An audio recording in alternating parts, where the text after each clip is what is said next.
At the North Pole, Christmas was always a very, very loud place.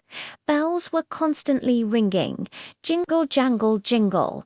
Elves were always laughing and shouting with joy, and the big toy-making machines were always buzzing and worry, churning out presents for children all over the world.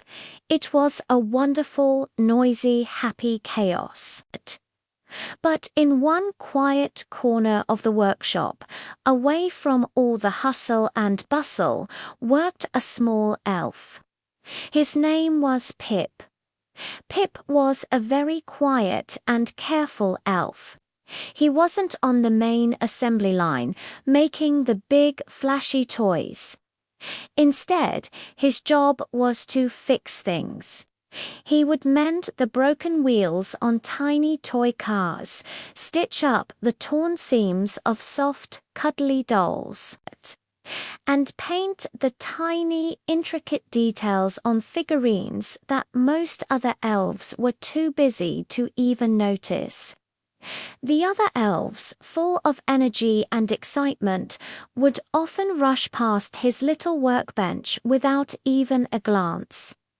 "Hurry, hurry, Christmas is almost here," they'd shout. Pip didn't mind the noise, and he didn't mind being overlooked. He simply focused on his work, believing that even quiet, careful work still mattered a great deal. One year, on the night before Christmas, Christmas Eve, the workshop was at its absolute busiest. Elves were loading up Santa's sleigh, checking lists, and wrapping last-minute gifts. In all the excitement, a small toy, a beautiful little music box, was accidentally knocked from a high shelf. It tumbled down and landed with a soft thud. The music it was playing suddenly stopped. One of the head elves saw it. "Oh no, there's no time to fix that now," he shouted. Santa's sleigh is almost ready to leave, but Pip had seen it fall. He scurried over and gently picked up the silent music box. "I'll fix it," he whispered, so quietly that no one else heard him. He took it back to his corner and, with his tiny tools and steady hands, he began to work. Far away from the North Pole, in a cozy little house in a snowy town, a young girl named Rosie was sitting by her window, looking out at the falling snow. She wasn't wishing for big, expensive gifts or lots of toys. She whispered softly to the winter night, "I don't need much. I just want something made with care." Later that night, Santa Claus arrived at Rosie's house.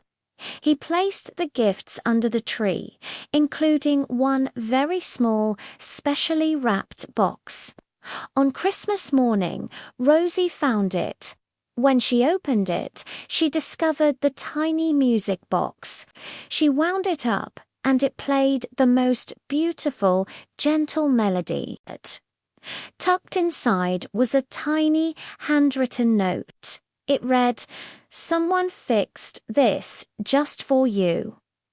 A warm smile spread across Rosie's face, and her heart felt full of a special kind of happiness. Back at the North Pole, after his long journey, Santa was reviewing the night's events. He remembered the little music box. "Who repaired this so carefully and so quickly?" he asked the elves. The workshop fell silent for a moment. Then Pip, a little nervously, raised his hand. Santa looked over at him and smiled a big, warm, Santa-sized smile. "Thank you, Pip," he said kindly. "You saved a very special wish." Pip's eyes sparkled brighter than any Christmas light. Pip learned something truly important that night.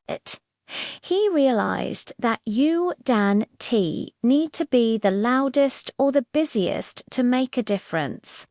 You don't need to be seen by everyone to matter.